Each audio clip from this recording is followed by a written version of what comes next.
Maling motor di parkiran Jabo PS Mall. AT, warga Jalan Pangeran Sidoing, Lautan 35 Ilir, main diamankan di Polresta Palembang guna jalani pemisuan. Tersangka juru aksinya ini sudah berkoordinasi sama psikok tukang parkir yang galak jago di PS Mall inisial YN, di mana modus tersangka dia ngomong YN guna nyelip kondisi motor yang ada di parkiran. Sudah nemu sasaran, AT datang dengan kunci T, terus langsung melancar ke aksinya. Setelah motornya sudah paling dijajakannya, di mana duitnya dibagi sama kawannya YN. Pas setengah. Hah? Iya. Pas 50. Berapa? Pas 50 tuh. Oh. Digunakan apa? Makan. Beli kunci T ya. Kadit Ranmor Polresta Palembang, Ibtu Novel Siswandi jelas ke main anggotanya masihnya keberadaan YN.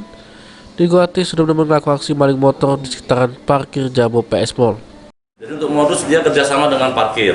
Dan parkir diambil motor tersebut, namun tidak hidup. Jadi dia dengan parkir yang membawa motor tersebut ke tersangka. Jadi tukang parkirnya juga kerjasama ya? Untuk parkir yang kerjasama itu sudah kita amankan. Pelaku yang utama itu masih kita cari.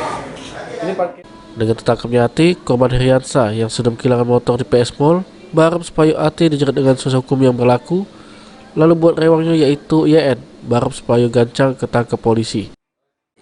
Supaya untuk efek jeronya ya kalau memang ada pelakunya ya harus kita ini sih. Hukumnya. Supaya tidak ada kejadian-kejadian lain sih.